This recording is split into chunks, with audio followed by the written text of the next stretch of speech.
తెలంగాణ నుంచి రాజ్యసభకు ఏఐసీసీ నేత అభిషేక్ మను సింఘ్వీని పంపేందుకు కాంగ్రెస్ రెడీ అయింది. అందులో భాగంగానే సీఎల్పీ సమావేశం నిర్వహించేందుకు సీఎం రేవంత్ రెడ్డి సిద్ధమయ్యారు. ఇంతకీ సీఎల్పీ సమావేశంలో చర్చించే అంశాలు ఏంటి? రాజ్యసభకు అభిషేక్ సింఘ్వీ ఏకగ్రీవం కానుందా?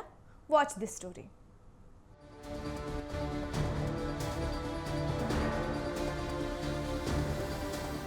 కాంగ్రెస్ అధిష్టానం నిర్ణయం మేరకు కె కేశవరావు రాజ్యసభ సభ్యత్వానికి రాజీనామాతో తెలంగాణలో రాజ్యసభ ఉప ఎన్నిక అనివార్యమైంది.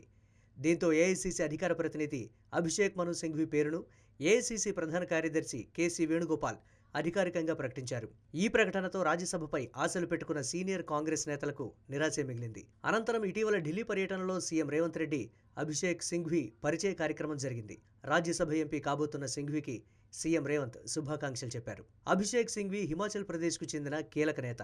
ఏఐసీసీ అధికార ప్రతినిధిగా 2 సార్లు రాజ్యసభ సభ్యుడిగా పనిచేశారు. మొదట రాజస్థాన్ నుంచి 2006లో రాజ్యసభ సభ్యుడిగా, రెండవసారి పశ్చిమ బెంగాల్ నుంచి 2018లో రాజ్యసభకు వెళ్లారు. మొన్నటి ఎన్నికల్లో హిమాచల్ ప్రదేశ్ నుంచి పోటీ చేసి ఓటమి పాలయ్యారు. అంతేకాక తెలంగాణలో గత ప్రభుత్వ సమయంలో జరిగిన గ్రూప్ 1 పేపర్ లీకేజీ వ్యవహారంలో సైతం తెలంగాణ హైకోర్టులో వాదనలు సైతం వినిపించారు. దీంతో సింఘ్వీ అతి చిన్న వయసులోనే భారత అదనపు సాలిసిటర్ జనరల్ అయ్యారు.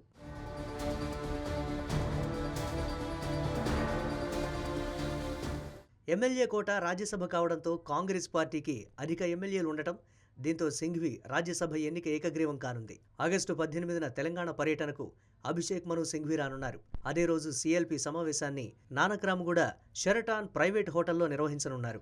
ఆ సమావేశంలో కాంగ్రెస్ పార్టీ ఎమ్మెల్యేలు 65 మందితో పాటు ఇటీవల బీఆర్ఎస్ నుంచి కాంగ్రెస్లో చేరిన 10 మంది ఎమ్మెల్యేలు కూడా సీఎల్పీలో పాల్గొననున్నారు.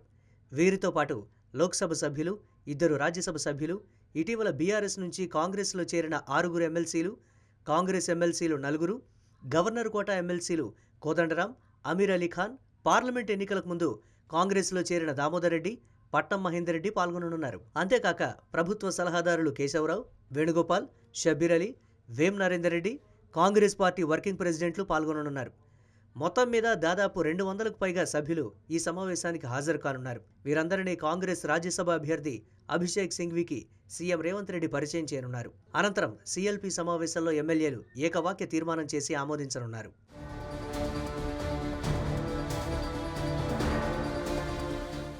సీఎల్పీ సమావేశం అనంతరం కాంగ్రెస్ పార్టీ నేతలతో సీఎం రేవంత్, అభిషేక్ సింఘ్వీ విందు కార్యక్రమం నిర్వహించనున్నారు. ఆగస్టు 19న ఉదయం 11 గంటలకు తెలంగాణ అసెంబ్లీ సెక్రటరీకి నామినేషన్ దాఖలు చేయనున్నారు. ఈ కార్యక్రమంలో సీఎం రేవంత్ రెడ్డి, అభిషేక్ సింఘ్వీ, మంత్రులు, ఎమ్మెల్యేలు, ప్రజాప్రతినిధులు పాల్గొననున్నారు.